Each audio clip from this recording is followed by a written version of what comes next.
Hello friends, good morning. কেমন আছো তোমরা সবাই?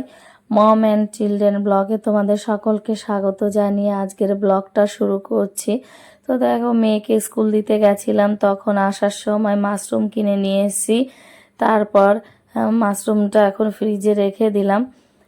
আর এদিকে ছেলেকে ঘুম পাড়িয়ে দিয়েছি। তারপর দেখো চলে এসেছি আমি গাছে জল দিতে। তো এই সমস্ত গাছগুলোতে জল দিয়ে দেবো। আর এগুলো দেখো আমার থানকুনি গাছ, কত সুন্দর দেখতে হয়েছে। আর এইদিকে নয়নতারা গাছে প্রচুর ফুল হয়েছে। এক এক করে আমি প্রত্যেকটা গাছে জল দিয়ে দেবো। তো আমার এখানে খুব বেশি গাছ নেই, দেখো তোমরা তো দেখতেই পাচ্ছ, অল্প পরিমাণে গাছ লাগিয়েছি। আর এটা হলো ক্যাপসিকাম গাছ। তো এই ক্যাপসিকাম গাছে না অনেক ক্যাপসিকাম হয়েছে, তোমাদের একদিন দেখাবো। আর এই ক্যাপসিকাম গাছটা আমি দোকান থেকে একটা ক্যাপসিকাম কিনে নিয়ে এসেছিলাম, একটু লাল লাল দেখে। তো সেইটারই বীজ না আমি এই টবের মধ্যে এমনি রেখে দিয়েছিলাম। তো সেখান থেকেই 3-4টে গাছ হয়েছিল, তো এই একটাই বেঁচে আছে এখন। তো দেখো এখন চলে এসেছি জুঁই গাছটায় জল দিতে। এরপরে এই নয়নতারাটাতে একটা ফুল ফুটেছে, বেশি বড় না, এই কদিন আগে হয়েছে এই গাছটা। আর এদিকে দেখো মানি প্ল্যান্টটা জলের মধ্যে ছিল, তা ভাবলাম একটু মাটিতে লাগিয়ে দিই, কিন্তু দেখো বেশি বড় হচ্ছে না মানি প্ল্যান্টটা। আর এটা দেখো আমাদের এখানের পরিবেশটা, আর ওটা হচ্ছে না উঁচু পাহাড়ি, ওর উপরেই রয়েছে পার্ক, মানে আমরা রোজ যেখানে যাই পার্কে ঘুরতে। আর দেখো কত সুন্দর লাগছে। আর এই সাইডটাই হলো আমার ফুল গাছ। তো দেখো গাছে জল দিয়ে চলে এসেছি আমার কাজ করতে, কারণ সকালে তো আর কোনো কিছুই হয়ে পারে না। 6:30টার সময় মেয়েকে দিয়ে আসি, তারপরেই এই কাজগুলো করতে থাকি। তো দেখো এখন ঝাড়ু লাগানো হয়ে গেছে, তারপরে এই যে এখন পোছা মারছি। তো পোছাটা হয়ে গেলে এর পরের কাজগুলো করে নেব, কারণ ছেলে ঘুমোচ্ছে। তো ছেলে যতক্ষণ ঘুমাবে আমি ততক্ষণ কাজ করতে পারবো ভালোভাবে। তো না হলে যখন ও উঠে যাবে না, আমি কিছুই করতে পারবো না। তা তোমরা দেখতে থাকো আমি কি কি করছি। কাজগুলো করার পরে দেখো চলে এসেছি কিচেনে, ছেলের জন্য একটু পোহা বানাবো। তো তার জন্য একটু আলু ভেজে নিয়েছি আর একটু পোহা দিয়ে দিলাম, কারণ আলু ভাজাটাও খুব ভালো খায়, আর এই জন্যই আলুটা দিয়ে দিয়েছি। কিন্তু কাজ করতে করতে দেখো এদিকে রান্না হচ্ছিল আর আমি ওইদিকে অন্য কাজ করছিলাম, তাই আলুটা একটু লাল লাল পুড়ে গেছে। তো কি করব, ওটাই ও খেয়ে নেবে। এই দেখো ও উঠেছে কিন্তু বিরক্ত করছে। তো ওকে এখন কোলে করে নিয়ে ঘোরাবো। তো দেখো কত কাজ যে, ও এখন বলছে মা আমাকে নিয়ে শুয়ে পড়ো। তো এখন তো আর শোয়া যাবে না। তো দেখো ওকে কোলে নিয়ে আমি একটু ওর করলাম, আদর টদর করে দেখো ওকে। তারপরে টিভিটা চালিয়ে দিয়েছি, চালিয়ে দেওয়ার পরে পোহাটা দিয়ে দিয়েছি। ও এখন খাবে, ও যেটুকু মন চায় সেইটুকুই খাবে, খুব বেশি খাবে না। এখন না ছেলে টিভি চালানো শিখে গেছে, দেখো বলছে মা রিমোটটা দাও, আমাকে দাও। তো ওকে রিমোটটা দেব। ও শুধু মানে রিমোটটা ধরে একবার বন্ধ করে দেবে, আর একটু স্কিপ করতে শিখে গেছে। তো দেখো ওর খাওয়া কমপ্লিট হয়ে গেলে তারপরে আমি আবার চলে গেছিলাম স্নান করে পুজো দিতে। তো দেখো বলছে মা আমি গাছে জল দেবো। তো আমি যেদিন পুজো করতে বসি ও যদি জেগে থাকে, তাহলে ও প্রত্যেক দিন গাছে তুলসী গাছটাতে জল দেয় এসে। তো তোমরা দেখো কিভাবে জল দিচ্ছে।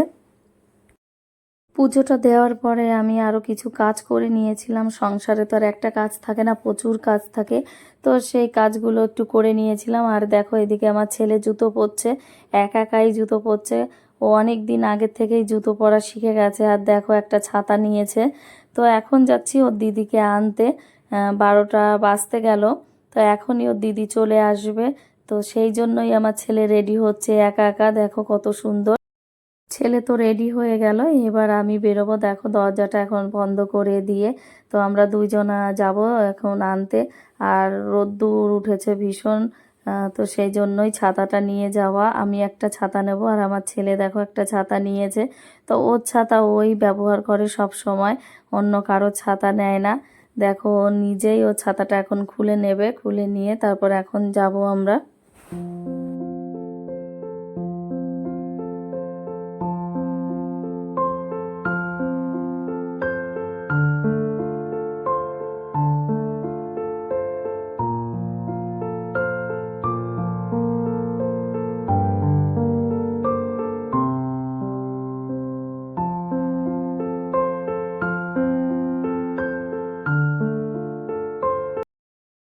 আমরা এসে গেছি মেয়েকে নেয়ার জন্য। দেখো বাস এসে গেছে দেখে আমার ছেলে কিভাবে দৌড়াচ্ছে, ওর দিদি আসবে সেই জন্য দেখো খুব দৌড়াচ্ছে। এখন ওখানে গিয়েও দাঁড়িয়ে থাকবে। তো সব বাচ্চাগুলো দেখো এক এক করে নামছে, ওখানে ওরা আন্টি দাঁড়িয়ে আছে। তো এখন আমার মেয়েও নামবে, ও একটু পেছনের দিকে বসেছে, তো সেখান থেকেই নামবে আস্তে আস্তে করে। তো তোমরা দেখো।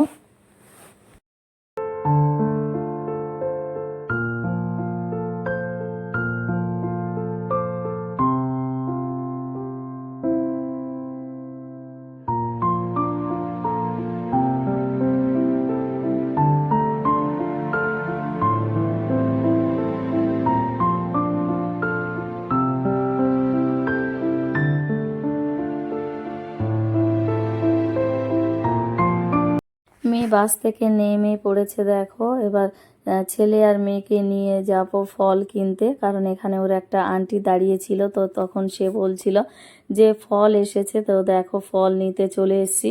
সকালবেলাতে যখন মেয়েকে দিতে এসেছিলাম তখন কোনো দোকানই আসেনি, না ফলের দোকান না মাছের দোকান।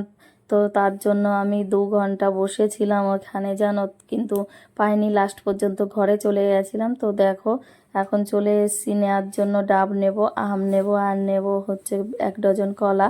তো এখান থেকে বেশি আম নেব না, 2.5 কিলো মতন নেব, কারণ আমি বয়ে নিয়ে যেতে পারবো না, 2টো বাচ্চা নিয়ে এসেছি তো সেই জন্য। আর এই দেখো বলছিলাম যে এই আমটা পচা আছে কি না, তা উনি দেখাচ্ছেন যে না, আমটা পচেনি, ভালো আছে। তো এই আমগুলো সত্যিই ভালো ছিল, খুব মিষ্টি ছিল। আর এদিকে মেয়ে বলছে মা ডাব নাও, অনেকগুলো নেবে, কিন্তু আমি একটাই ডাব নিয়েছি। ওই বললাম যে 2টো ছেলে মেয়ে নিয়ে আমি কি করে যাব।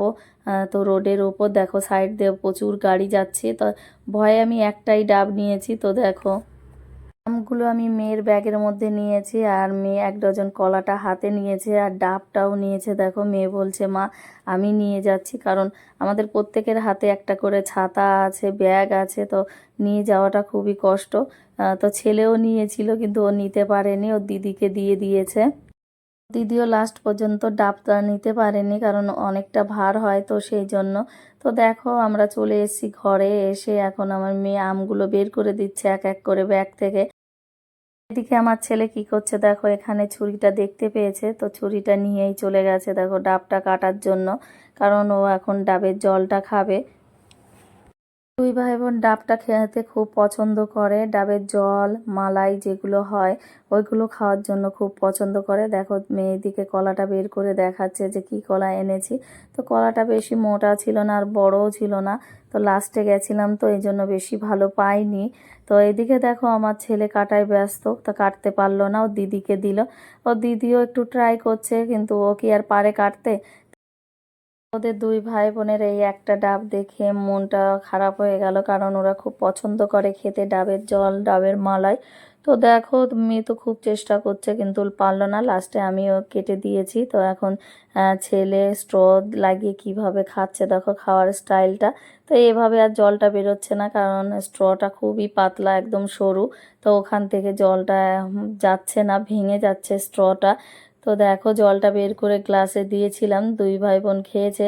আর এইদিকে খেতে না খেতেই ম্যাডাম চলে এসে পড়াতে, তো মেয়ে ওইদিকে চলে গেছে পড়তে, আর এইদিকে ছেলে খাচ্ছে, বলছে মা এর মধ্যে থেকে মালাইটা বের করে দাও। তো বের করে দিয়েছিলাম, সেটা খেয়েছে। আর এদিকে দেখো এখন ও আম খাবে, নিজের থেকে আমটা এনে দিয়েছে, তো সেই আমটাই আমি ওকে ধুয়ে দিলাম। তো দেখো ও কিভাবে একা একা আমটা কাটবে আর খাবে। তো দেখো কতটা চেষ্টা করছে ও আম কাটার।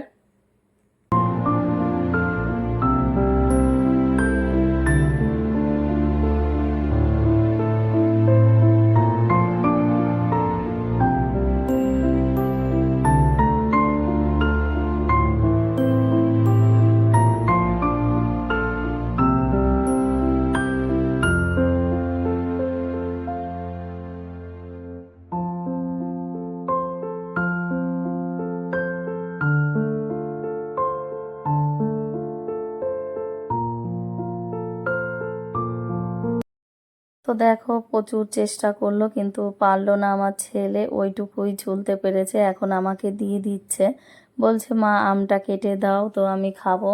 তো দেখো আমটা কেটে দিয়েছি, এখন ও হাতে করে নিয়ে যাচ্ছে বাটিতে করে, কিন্তু ওকে বললাম যে ডাইনিংয়ে বসে খেতে, কিন্তু না, ও এখন গিয়ে এই বেডের উপর বসে খাবে। তো দেখো ওর এক হাতে আমের বাটিটা আর ডান হাতে দেখো একটা ফর্ক রয়েছে, ফল খাওয়া চামচ। তো এই চামচটা না দিলে ও কিছুতেই ফল খায় না। যখনই আম দাও তখনই বলবে মা আমাকে ওই চামচটা দাও। আর এদিকে দেখো ডিম দিয়ে পোস্ত দিয়ে বানিয়েছি, মানে কি খাবার বানাবো খুঁজে পাচ্ছিলাম না। তো মেয়ে পোস্তটা খেতে খুব পছন্দ করে, তো সেই জন্য ভাবলাম পোস্ত দিয়ে ডিম দিয়ে বানাবো, কারণ মেয়ে একদমই ডিম খেতে পছন্দ করে না। তো ওকে ডিম খাওয়ানোর চেষ্টা করার জন্য ভেবেছি যে একটু ডিমটাকে অমলেট করে পনিরের মতন বানিয়ে দিই, তাহলে যদি একটু খায়। কিন্তু যখন খেতে দিয়েছিলাম না, ও ঠিক বুঝতে পেরেছিল যে তুমি এটা পনির দাওনি, এটা ডিমের অমলেট দিয়েছো। তো বেশি তো সেরকম ভাত খায়নি, ও বুঝতে পারলে না, একদমই খেতে চায় না। তো দেখো এটা হলো সন্ধ্যার টাইম, তো সন্ধ্যা লাগিয়ে আমরা এখন চলে যাচ্ছি পার্কে। তোমরা তো সবাই বুঝতেই পেরেছো যে আমরা কোথায় যাচ্ছি, কারণ প্রত্যেক দিনই আমরা পার্কে যাই সন্ধ্যার সময়, বাচ্চাদের নিয়ে একটু ওখানে খেলা করাই। তো দেখো আমার ছেলে কিভাবে দৌড়ে যাচ্ছে, ও সবার আগে চলে যাচ্ছে। তো চলে এসেছি পার্কে, আর এই দেখো ছোট একটা বাচ্চা, এ খুব দুষ্টুমি করে, এটা ওর বুনু হয়। তো বুনুটা শুধু বালি নিয়ে খেলবে আমার ছেলের সঙ্গে, আর ছেলের মাথায় দিয়ে দেয়। ওই দেখো বালিটা ওর মার ঘায়ে দিয়ে দিচ্ছে, তো সব সময় বালি দিয়েই খেলে। তো এখান থেকে এদের খেলা হয়ে গেলে তারপরে আমরা আবার বাড়ি চলে যাব। তো এখানে ওরা এখন খেলছে, দুদিন পর তো খুব বৃষ্টি হবে, সেই বৃষ্টিতে আর আসতে পারবে না। এই জন্য যতটা মন চায় এখন খেলে নিচ্ছে। দেখো সব এক জায়গায় বসে পড়েছে বালি নিয়ে খেলার জন্য, আর ওই দেখো ওর বোনুটাও বালি নিয়ে খেলছে। আজকের ভিডিওটা আর বেশি বড় করছি না, এই পর্যন্তই। আমার ভিডিওটা যদি তোমাদের ভালো লেগে থাকে তাহলে একটা লাইক করে দিও আর একটু কমেন্টস করে দিও, কারণ তোমাদের কমেন্টস, ভালো ভালো কমেন্টস পড়েই না আমার মনে উৎসাহ জাগে, কারণ এই ভিডিওটা বানাতে আমার খুব কষ্ট হয়। তো একটু ভালো কমেন্টস পেলে তাহলে ভিডিওটা বানাতে মন চায়, যে না যা হোক একটু কষ্ট হলেও ভিডিওগুলো বানাই, কারণ তোমরা খুব পছন্দ করছো। কিন্তু কমেন্টসে না সেরকম কিছুই কেউ লেখে না, তো আমি বুঝতে পারছি না আমার ভিডিওটা কারোর ভালো লাগছে কি না। তো ভালো লাগলে একটা লাইক, শেয়ার, কমেন্টস আর সাবস্ক্রাইব করে দিও।